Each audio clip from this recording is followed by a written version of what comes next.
You're listening to episode 54 of Viv and Dave's Real Voices of Happy Valley. In this episode, we're talking to local author Jill Robinson, who writes the Berringden Brow series of books set in a Pennine village, which is not unlike her hometown of Mouthenroyd. She's a really interesting woman. And all kinds of adventures from her life. Yes. Seem to have found their way onto the pages of these books. She says it is largely autobiographical, but not everything in them has happened to her, but all have happened to someone that she knows. Let's have a listen to her.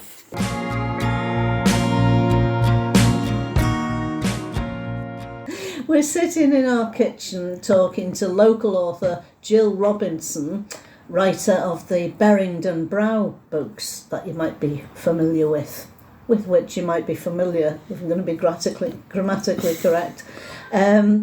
So, Jill, welcome. Thank you very much, Viv. I'm going to say not just the Berringden Brow books, but have you written other things, or is this your... I've written for various newspapers in the past. Martin Wainwright had me as the Hebden Bridge correspondent for the Northern Guardian when he was doing that, but he retired. I did it for 2 years. Did you enjoy that? I did, yes, yes. It's quite nice to see your byline in a national publication, even if it is online rather than the printed copy. When I was in Africa, I contributed occasionally to the Weekly Telegraph, which is like a sort of expatriates newspaper. So yes, I've done various bits of writing, and then I think it was just over 20 years ago, I thought, I've always said I'd write a book, and time's going on, I better get down and write it. And so I wrote the first of the Berringden Brow series, which was Memoirs of a Single Parent with a Crush, which was quite funny. Was it autobiographical? Yes. I mean, they always say write about what you know, but it's not just about me. It's things that your friends tell you, things you overhear in supermarket queues, and you do a double take and you think, did I really hear that? Yeah. Or you overhear in bus queues.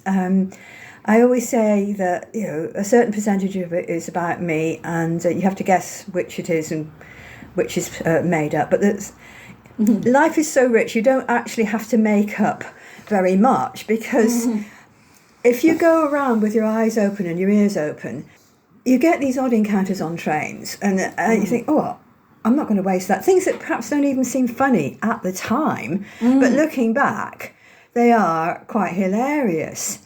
So I sort of cobbled together and collected all these incidents and put them in the Berringden Brow book, and it had a very good reception, and I'm pleased to say I've got a lot of loyal followers, mostly local, but also in Australia. Oh, wow. Yes. Yeah. Some people who used to live in this area, it reminds them of home, the valley.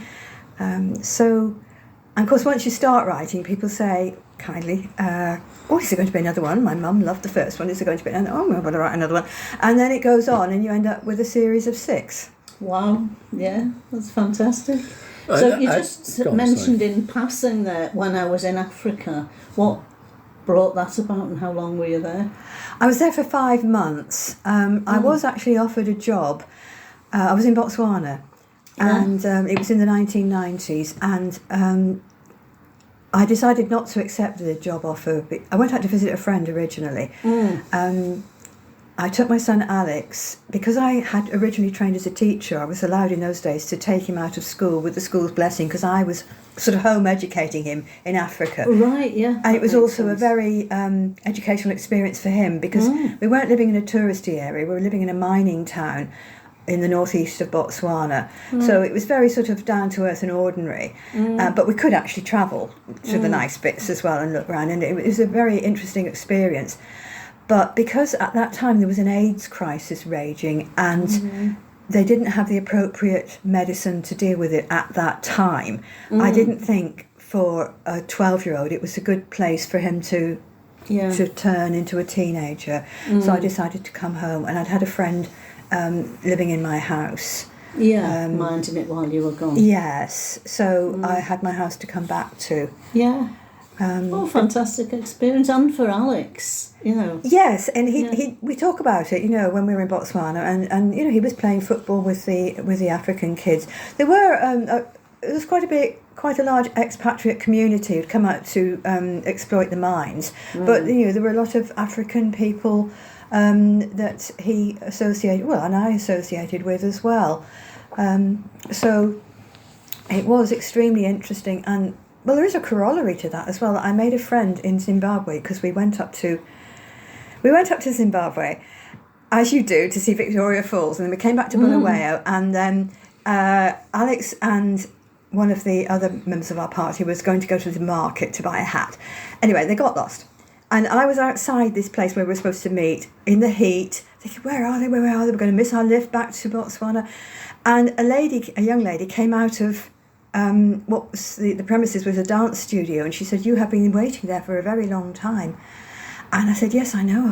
I don't know what's happened. We didn't have mobile phones in those days. That's right, yeah. So I said, I'm waiting for my friend and my son, and they've gone to the market, and I don't know. And if I start going up that street, they'll come down the parallel street because it's sort of a gridiron pattern. Yeah. Anyway, this kind young lady, whose name was Sahili, waited with me. She said, I will wait with you. And anyway, a policeman came along.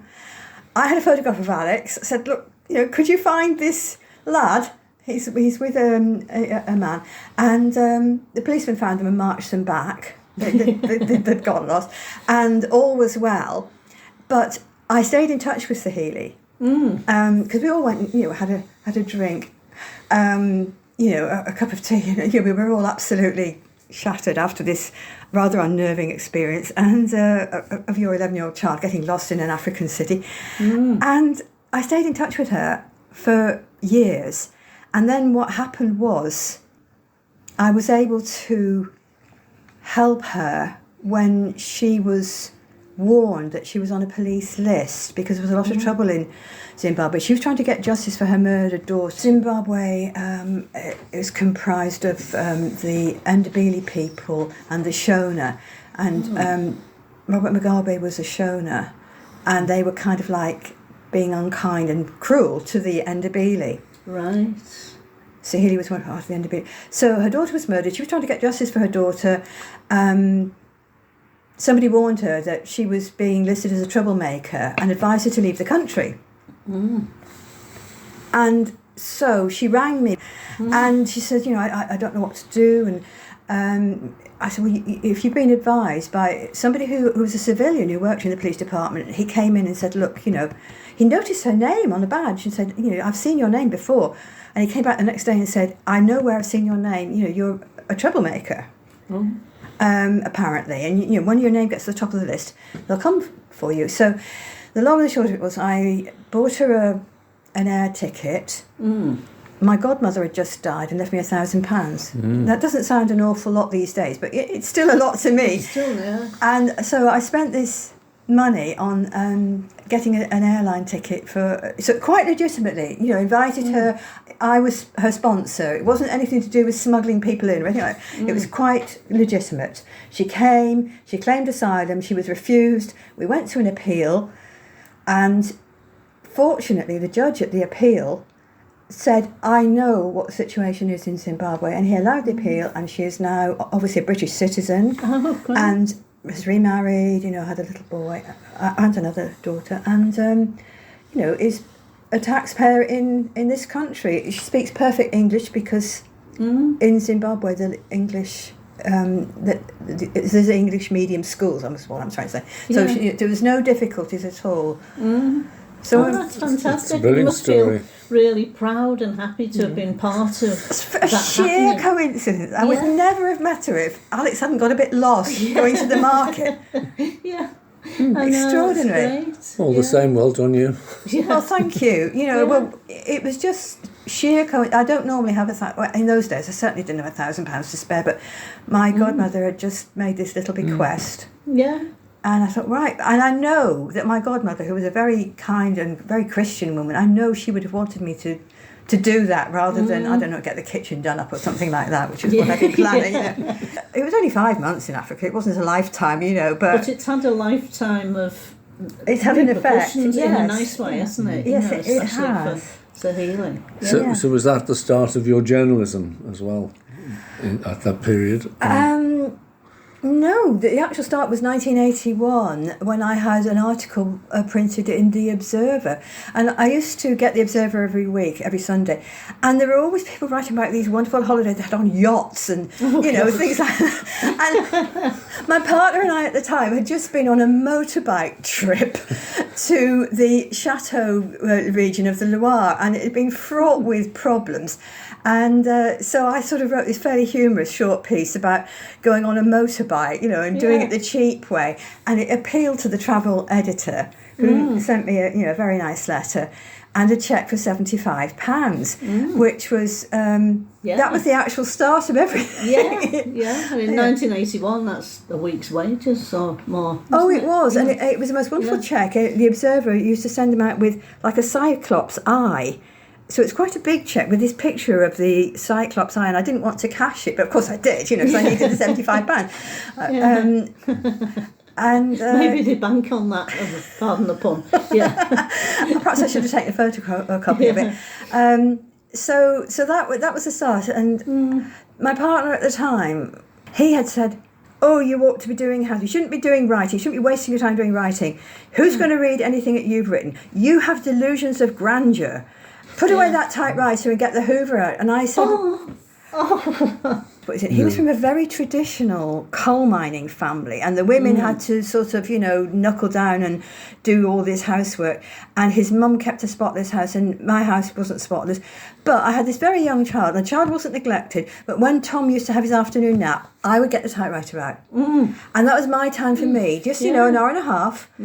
And I wanted to hold on to that time. And I said, I can't do any hoovering when the baby's asleep anyway, Wake him up.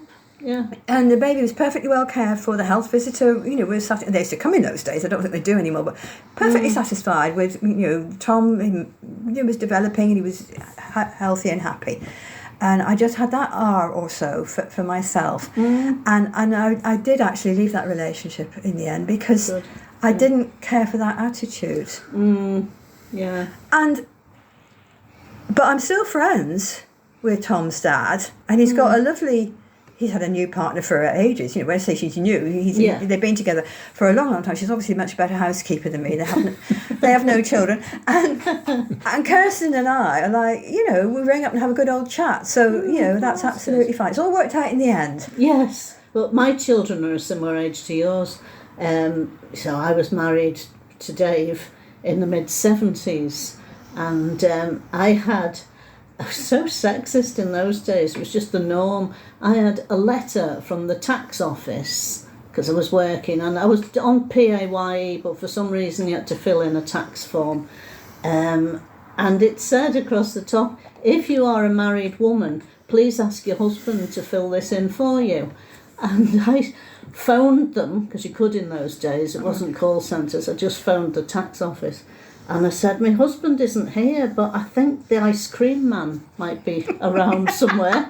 And I've seen a bus driver today, they're men, but they do, And he was all very apologetic. And then he said, "Is that Viv?" I said, "Yeah." And it turns out he was a mate we'd been out with a few nights before. Oh, really? And he said, "I'm sorry, it's just worded so badly.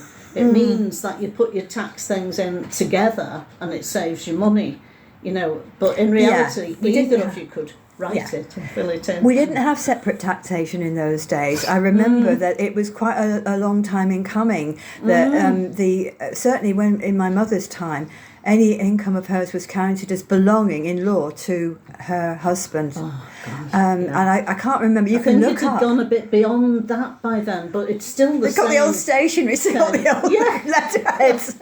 They didn't want to waste them. Yeah. And then I know.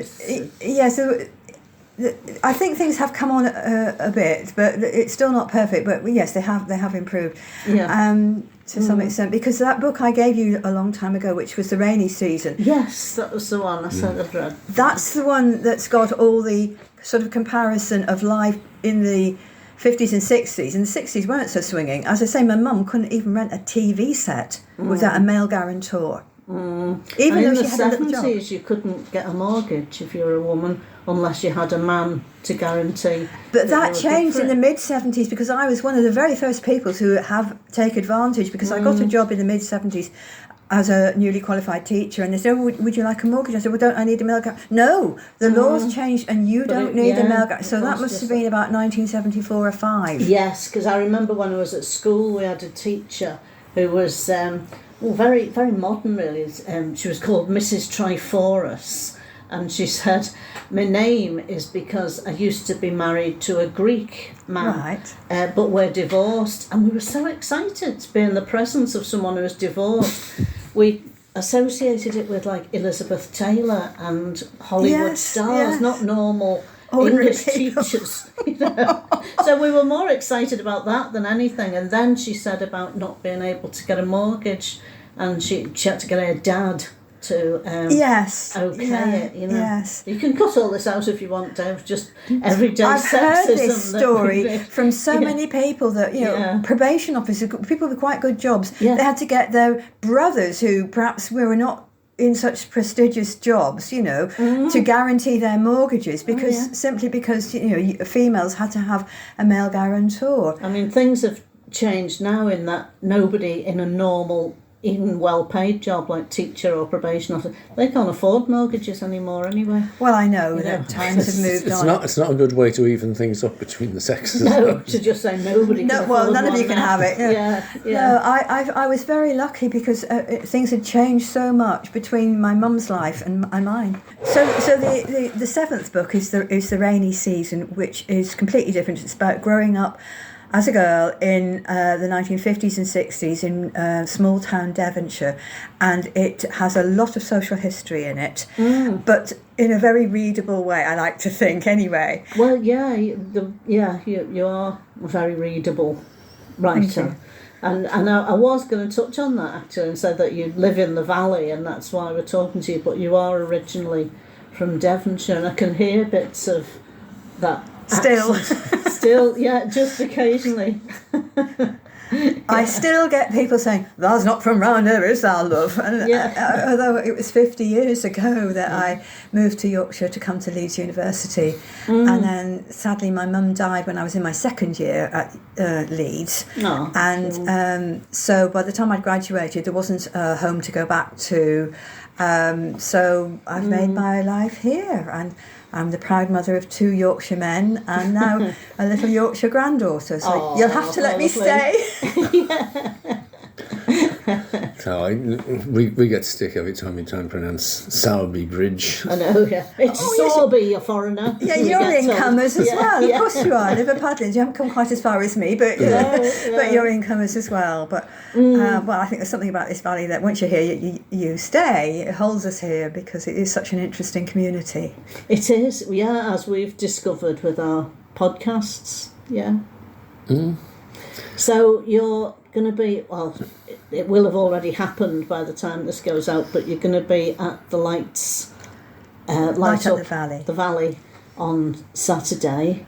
I am, yes. It's always a lovely event, a lovely community event, and so I'm look forward to taking part. And I've got various other sort of Christmas fairs and events lined up, because I'm very fortunate. There is still a demand for my books, and people say that their mums love them, and so if there's a new one, then they like to get that for their mum for a stocking filler, and it is very gratifying to meet, to have feedback from readers. Well, it's nice that you go out to local events to sell your books at the stalls there. You know, it's so much is online these days that it's nice that people can actually meet the author of the books or their mums. So considering that there must be still some people in the valley who haven't read the Berringden Brow books, can you give us a sort of an overview of it?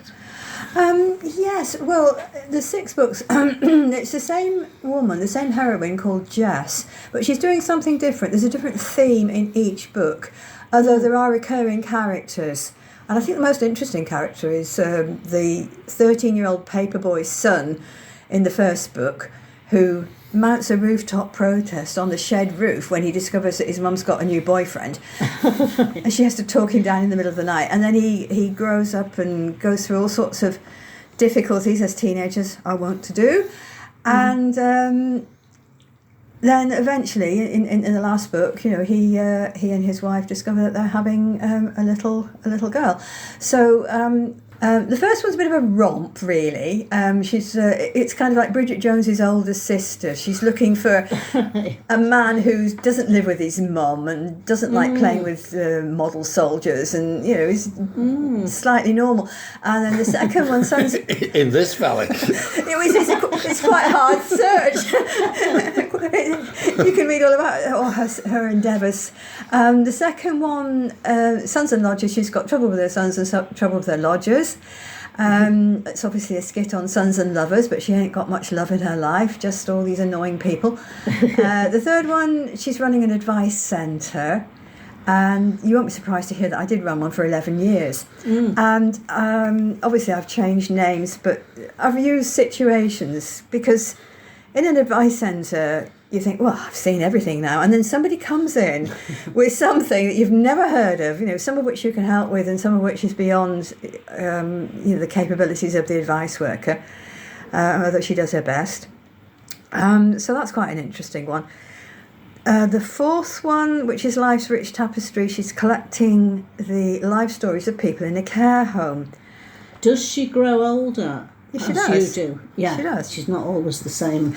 No, she starts off in her 40s and she ends up as retired. Right, yeah. It's not like Batman and Superman have been about 30 for the last 90 years. That would have been nice, but I don't have superpowers. Collecting life stories of people in a care home. And she's doing other things as well, stewarding at a folk festival and pet sitting for peacocks. As you do. So I think that's my favourite, although it's like saying you've got a favourite child, you know, to say the favourite book that you've written. The next one is The New 40, because there's a saying, isn't there, 60 is the new 40, and she's still sort of running around trying to help people with varying degrees of success, and she also volunteers in Romania, goes on a cruise and meets a young cage fighter, which is quite unexpected, and various other odd things that happen, and it's things that happen to us all, and we don't always make a note of it, but I always do make a note of it and save it up. And I feel sorry for these people who go around with these ear pods in, or whatever they're called. Oh, I know. I think miss out on they so miss much. so much. Yes. Yeah. So I try and stay alert and alive at all times to what's going on around me, because people are so interesting. And the final one is On Days Like These, and by which time she's retired, doing voluntary work. Just more of the same, really, just quirky incidents that happen to us all and people identify with, and they say, oh, have you been spying on my life? And the answer to which is probably yes. Or the same thing happened to me. And what I really love is that people have taken the trouble, and I should have brought them with me. I've got a stack of printed off emails, little cards, letters from people who say how much they've appreciated the books. And I think, you know, people taking the trouble to actually write a letter or send an email. Yeah, that's nice. And it's so rewarding. And I mean, the most lovely thing was a message from a lady who said that her mum had been living with depression and couldn't face anything very much, and the lady who'd sent me the message said that she'd bought the books for her mum, and the mum had actually managed to read the books and enjoyed them. And the mum who'd been ill had sent a message to say that my books had given her back her love of reading. Oh, that's brilliant. Yeah. I know. What I a was fantastic gift. So pleased to hear that. Yeah. So yes, I love getting feedback from readers, and I love meeting the readers, and book clubs have taken the books, a bibliotherapy group. I give talks to WIs and U3As and those sort of organisations as well. So yes, I really do like going out. Yeah. I don't want to sit in an ivory tower. I want to be around and about meeting people. Just like to thank you very much for coming along, and we'll see you soon. We'll be at the... Yes, see you at Light Up the Valley, and let's hope it's not actually snowing. I know it's seasonal, but the books don't like the damp atmosphere. So thank you for having me. Okay. Thanks a lot. Thanks, Jill.